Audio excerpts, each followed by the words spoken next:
అందరికీ నమస్తే అండి.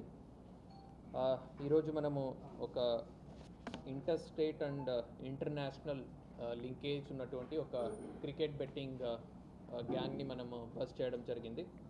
సో దీంట్లో డ్రీమ్ ప్లే 1 అనే ఒక యాప్ ద్వారా basically dream play 1 dream it achieve it అనేటట్టు ఒక యాప్ క్రియేట్ చేయడం జరిగింది. దీనికి సంబంధించిన లింక్స్ ఏమున్నాయి, అది ఒరిజినల్గా ఫిలిపైన్స్ కంట్రీ ఆరిజిన్గా ఈ మొత్తం రాకెట్ నడుస్తుంది.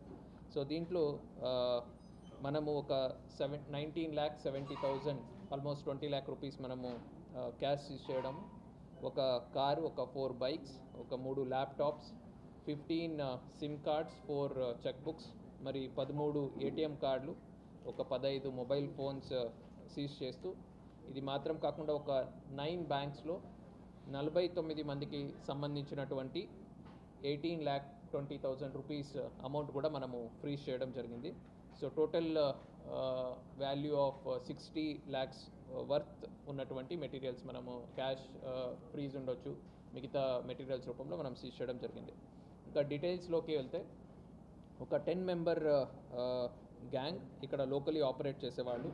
అది కాకుండా అతను శివ అనే ఒకతను రాయలసీమ రీజన్ అతనే, బట్ ఫిలిపైన్స్లో ఉంటాడు. సో వీళ్ళు అందరూ కలిపి ఆపరేట్ చేస్తారు. సో ఇక్కడ లోకల్లో తలారి మధు అనే ఒక వ్యక్తి, కళ్యాణ్ దుర్గం సంబంధించిన అతను, వాళ్ళు ఈ శివ అనే ఫిలిపైన్స్ అతనితో ఇనిషియల్గా ఫ్రెండ్షిప్ ఏర్పడుతుంది. సో దాంట్లో శివ అనే అతను, మీరు బెట్టింగ్ నడిచిన దాంట్లో వచ్చినటువంటి ప్రాఫిట్లో 60% మాకు, 40% మీకు ఇవ్వడం జరుగుతుంది అని వాళ్ళ మధ్యన ఒక కాన్వర్జేషన్ జరిపి దాని బేసిస్ మీద మధు అనే అతను ఇక్కడ లోకల్స్ దగ్గర SIM cards, passbooks, bank accounts create చేసి దానికి సంబంధించిన ఏటీఎం కార్డ్స్, పాస్బుక్స్ ఇవన్నీ కూడా ఈ కార్గో ప్యాంట్స్ వస్తాయి. ఆ కార్గో ప్యాంట్స్ ద్వారా ఇవి అన్నీ కూడా ఫిలిపైన్స్కి పంపించడం జరుగుతుంది. సో దాని భాగంగానే మనము ఒక 15 సిమ్ కార్డ్స్, కొన్ని cheque books and ATM cards కూడా మనం ఈరోజు సీజ్ చేసి ఉన్నాము. సో ఇవి వాడి వీళ్ళు అన్ని సైబర్ నేరాలకు ఉండొచ్చు, బెట్టింగ్ ఉండొచ్చు, కెసినోకి ఉండొచ్చు, ఇట్లాంటి అన్నిటికీ కూడా ఈ పాస్బుక్స్, ఈ సిమ్ కార్డ్స్ని వాడి వాళ్ళు ఆపరేట్ చేయడం జరుగుతుంది. ఈ శివ అనే అతను ఈ డ్రీమ్ ప్లే 1 ఏముంది, ఈ యాప్ సంబంధించి లింక్స్ అది పంపిస్తాడు. సబ్సిక్వెంట్గా మధు అనే అతను మిగతా లోకల్లీ ఉన్నటువంటి హెడ్స్కి వాళ్ళకి లింక్స్, పాస్వర్డ్స్ ఇవన్నీ కూడా డీటెయిల్స్ వాళ్ళకి కమ్యూనికేట్ చేయడం జరుగుతుంది. దాని ద్వారా వీళ్ళు లోకల్గా బెట్టింగ్ అది నడిపిస్తూ ఉన్నారు. సో మనం ఇప్పుడు ఒక కళ్యాణ్ దుర్గం సంబంధించిన ఒక 6 members మనం అరెస్ట్ చేయడం జరిగింది. ఒకరు ఏలూరుకి సంబంధించిన వాళ్ళు, ఇద్దరు తెలంగాణకి సంబంధించిన వాళ్ళు, ఒకరు విజయవాడకు సంబంధించిన వాళ్ళు, ఇంకొకతను కర్ణాటక అతను అబ్స్కాండ్ ఉన్నాడు, అండ్ ఈ శివ అనే అతను కూడా ఫిలిపైన్స్లో అబ్స్కాండ్ ఉన్నాడు. సో వీళ్ళని కూడా మనము అరెస్ట్ చేయడం జరుగుతుంది. సో ఇది మనకు ఐపీఎల్ సంబంధించి నడుస్తున్నటువంటి ఈ బెట్టింగ్ మీద మనం వర్కౌట్ చేసినప్పుడు మనం ఈ ఆపరేషన్ క్యారీ అవుట్ చేయడం జరిగింది. సో అన్ని ఈ యాంటీ సోషల్ యాక్టివిటీస్ ఏమున్నాయి, బెట్టింగ్ ఉండొచ్చు, గ్యాంబ్లింగ్ ఉండొచ్చు, మట్కా ఉండొచ్చు. సో ఇట్లాంటి అన్నిట్లో మీద మనము క్లోజ్ వాచ్ పెట్టడం జరిగింది. అండ్ ఇవన్నీ కూడా ఆర్గనైజ్డ్ క్రైమ్ కింద వస్తాయి. సో ఈ నేరాలకి ఆల్మోస్ట్ లైఫ్ ఇంప్రిజన్మెంట్ లాంటి పనిష్మెంట్ మనకు కొత్త బిఎన్ఎస్ చట్టంలో ఉంది. సో ఇవన్నీ లైఫ్ ఇంప్రిజన్మెంట్ పనిష్మెంట్ ఉన్నటువంటి నేరాల కింద మనం కేటగరైజ్ చేయొచ్చు. సో ఆర్గనైజ్డ్ క్రైమ్ కింద మనము కేసెస్ బుక్ చేసి ఇట్లాంటి వాళ్ళ మీద చట్టపరంగా స్ట్రిక్ట్ యాక్షన్ మనం తీసుకోవడం జరుగుతుంది. ఒకటి యాక్షన్ అయితే, ఇంకొకటి అతి కష్టం మీద కష్టపడి సంపాదించిన డబ్బుల్ని మనము జల్సాల కోసం పాడు చేసుకొని ఫ్యామిలీ మొత్తం కూడా రోడ్ మీదకి వస్తున్నాయి. సో దీని మీద కొంచెం పిల్లలు ఏం చేస్తున్నారు అనేది కూడా ఫ్యామిలీ మెంబర్స్, పేరెంట్స్ వాళ్ళు కూడా దృష్టి పెట్టాలి. అండ్ మీరు మీ హార్డ్ ఎర్న్ మనీని ఏదో అలాగ జల్సాల కోసమో లేదా ఫన్ కోసమనో ఒక్కసారి అడిక్ట్ అయిన తర్వాత చాలా ఫ్యామిలీస్ కూడా రోడ్ మీదకి వస్తాయి. సో దీన్ని దృష్టిలో పెట్టుకొని పోలీస్ తరపు నుంచి, ఎన్ఫోర్స్మెంట్ ఏజెన్సీస్ తరపు నుంచి గట్టి యాక్షన్ ఉంటుంది దీని మీద. అలాగే మీడియా నుంచి కూడా I request all of you to create awareness on this.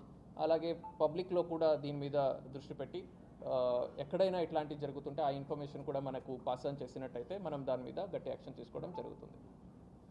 Any doubts on this? Sorry.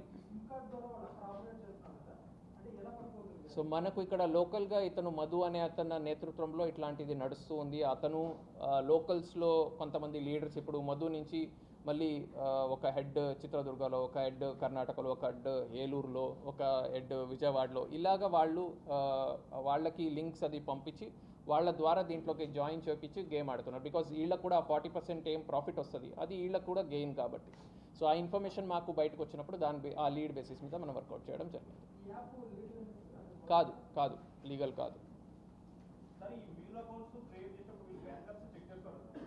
ఈ మ్యూల్ అకౌంట్స్ క్రియేట్ చేసినప్పుడు ఇప్పుడు ఏమవుతుందంటే, ఒక కామన్ మ్యాన్ని తీసుకెళ్తారు, అతనికి ఆధార్ కార్డు ఉంటుంది, అతనికి పాస్బుక్ మొత్తం నార్మల్గా వేరే వాళ్ళు వెళ్ళినప్పుడు ఎలాగ అకౌంట్ క్రియేషన్ ప్రాసెస్ ఉంటుంది, అదే ప్రాసెస్ లాగా వాళ్ళు కూడా అన్ని డాక్యుమెంట్స్ ఫర్నిష్ చేసి కేవైసీ కేవైసీ మొత్తం అన్ని కంప్లైంట్స్ చేస్తూ అకౌంట్స్ క్రియేట్ అవుతున్నాయి. సో కాబట్టి ఇష్యూస్ వస్తున్నాయి. కొన్ని కేసెస్లో డార్మెంట్ ఉన్నటువంటి కరెంట్ అకౌంట్స్ నీ బ్యాంక్ మేనేజర్స్ వాళ్ళ కనైవెన్స్. సో మనం కూడా ఒకటి ముందు రాయదుర్గంలో ఒక సైబర్ క్రైమ్ కేసు చేసి ఉన్నాం. సో దాంట్లో డార్మెంట్ ఉన్నటువంటి ఒక కరెంట్ అకౌంట్ని వాళ్ళు మళ్ళీ వేరే ఫోన్ నెంబర్ ద్వారా లింక్ చేసి వాడడం జరిగింది. అట్లాంటి కనైవెన్స్ కేసెస్ కూడా కొన్ని సిచ్యువేషన్స్లో ఉంటున్నాయి. బెట్టింగ్ యాప్ లోకల్గా సోషల్ మీడియా ఇన్ఫ్లుయెన్సర్స్ ఎవరు ప్రమోట్ చేస్తున్నారు వాళ్ళ మీద కూడా మనము వాచ్ ఉంచడం జరిగింది.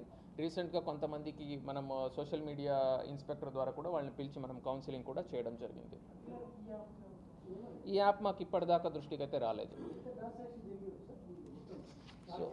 సో స్టార్ట్ చేసినప్పటి నుంచి ఆల్మోస్ట్ ఒక 4 crores పైన జరిగినట్టుంది ట్రాన్సాక్షన్స్.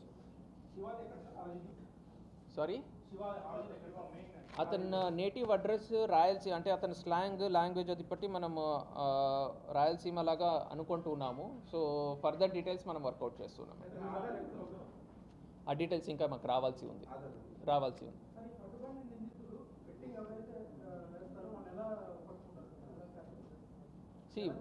మనకు ఇంకా ఫ్రెండ్స్ ఎవరెవరు ఆడుతుంటారు, ఆ గ్యాంగ్స్ గ్రూప్స్ అన్నీ కూడా తెలిసే ఉంటాయి. సో వాళ్ళకి నేను ఆడుతున్నాను, నాకు డబ్బులు వస్తున్నాయి, నువ్వు కూడా ఆడమన్నప్పుడు ఈజీగా జాయిన్ అయిపోతున్నారు.